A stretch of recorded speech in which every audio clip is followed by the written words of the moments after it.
السلام عليكم ورحمة الله وبركاته. الحمد لله رب العالمين والعاقبة للمتقين والصلاة والسلام على أشرف الأنبياء والمرسلين نبينا محمد وعلى آله وصحبه أجمعين ومن تبعهم بإحسان إلى يوم الدين. أما بعد، فعن عبد الله بن عباس رضي الله تعالى عنهما قال: كان النبي صلى الله عليه وسلم أجود الناس بالخير، وكان أجود ما يكون في رمضان حين يلقاه جبريل، وكان جبريل عليه السلام يلقاه كل ليلة في رمضان حتى ينسلخ، يعرض عليه النبي صلى الله عليه وسلم القرآن، فإذا لقيه جبريل عليه السلام كان اجود بالخیر من الریح المرسلہ. رواہ البخاری. بخاری شریف کی ایک لمبی روایت ابھی آپ کے سامنے پڑھی گئی ہے. سیدنا عبداللہ بن عباس رضی اللہ تعالیٰ عنہما بیان فرماتے ہیں کہ نبی کریم صلی اللہ علیہ وسلم لوگوں میں سب سے زیادہ سخی تھے، سب سے زیادہ فیاض تھے. سخی اور فیاض کا مطلب کیا ہے؟ کہ آدمی کے پاس جو ہے اس سے دوسروں کو فائدہ پہنچائے. سخی اور سخاوت صرف مال کی نہیں ہوتی، سخاوت ہر چیز کی ہوتی ہے. سخاوت اخلاق کی، سخاوت علم کی، سخاوت مال کی، بہت ساری چیزوں کی سخاوت ہوتی ہے. تو پیارے نبی صلی اللہ علیہ وسلم ہر چیز میں، ہر سخاوت میں سب سے بڑھ کر کے تھے، سب سے زیادہ سخی تھے. اور آپ صلی اللہ علیہ وسلم کی سخاوت اس وقت اور زیادہ بڑھ جایا کرتی تھی جب جبریل علیہ السلام آپ سے رمضان میں ملاقات کرتے تھے. اور جبریل علیہ السلام پیارے نبی صلی اللہ علیہ وسلم سے رمضان کی ہر رات میں ملتے تھے، یہاں تک کہ رمضان گزر جاتا. یعنی یہ معمول رمضان کی ہر رات کا تھا کہ جبریل آتے تھے اور پیارے نبی صلی اللہ علیہ وسلم سے ملاقات کرتے تھے. حضرت عبداللہ بن عباس رضی اللہ تعالی عنہما بیان فرماتے ہیں کہ پیارے نبی صلی اللہ علیہ وسلم جبریل علیہ السلام سے قرآن کا دور کرتے تھے.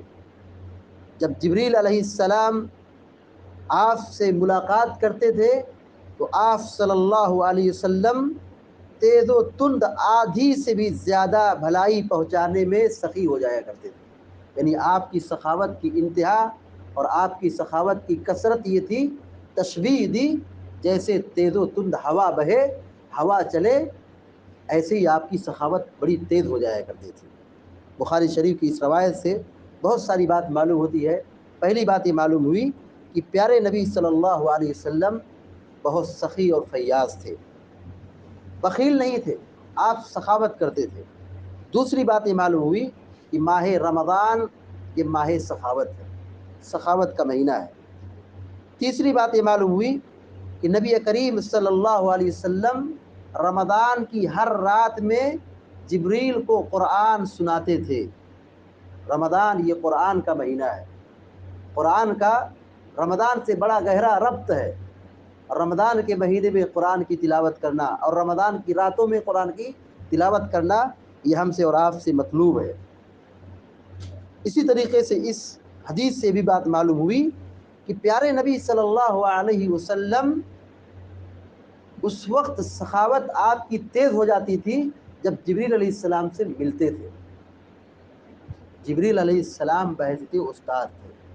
پیارے نبی صلی اللہ علیہ وسلم اس موقع پر ایک طالب علم کی حیثیت سے تھے.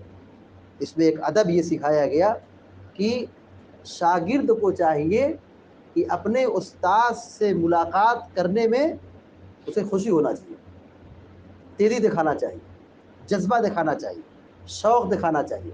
یہ نہیں کہ آدمی علم اور دینی تعلیم کے مجلسوں سے دور ہو جائے، علماء سے بے ربط ہو جائے، علمی مجالس سے محروم ہو جائے. یہ تو بہت بڑی محرومی کی بات ہوگی. جبریل علیہ السلام پیارے نبی علیہ السلام کے پاس آتے تھے اور ہر رمضان کی رات میں قرآن سنتے تھے، پیارے نبی صلی اللہ علیہ وسلم سناتے تھے. مشہور واقعہ ہے کہ جب پیارے نبی صلی اللہ علیہ وسلم آخری رمضان گزار رہے تھے، اس سال آپ صلی اللہ علیہ وسلم نے 2 مرتبہ قرآن دور سنایا تھا۔ معمول یہ تھا کہ ہر رمضان میں آپ جبریل علیہ السلام کو ایک قرآن سناتے تھے، لیکن جس سال وفات ہوئی آپ نے 2 قرآن مکمل ختم کر کے سنایا تھا۔ یعنی ایک مسلمان کی ایک کوشش ہونی چاہیے کہ ماہ رمضان میں کم از کم ایک قرآن مکمل کر لے، کم از کم۔ اس سے کم یہ بہت بڑی محرومی کی بات ہے کہ پورا رمضان گزر جائے اور آدمی ایک قرآن بھی ختم نہ کر پائے، تراویح میں ایک قرآن بھی سن نہ پائے، واللہ بہت بڑی محرومی ہے یہ۔ ایسے تو آدمی کی کوشش تو کہ وہ بہت زیادہ قرآن کو پڑھے ختم کرے، لیکن کم از کم کوشش اتنی ضرور ہونی چاہیے کہ ایک مرتبہ قرآن پڑھ لے۔ اور اگر پڑھنے کی طاقت نہیں ہے، پڑھ نہیں سکتا ہے، تو اسے پڑھنے کی کوشش کرنا چاہیے، سیکھنا چاہیے، بیٹھنا چاہیے۔ اس کے لیے جو بھی قربانی دینا ہو دینا چاہیے، وقت کی قربانی، مال کی قربانی، اور قرآن سیکھنا یہ بہت اہم عبادت ہے۔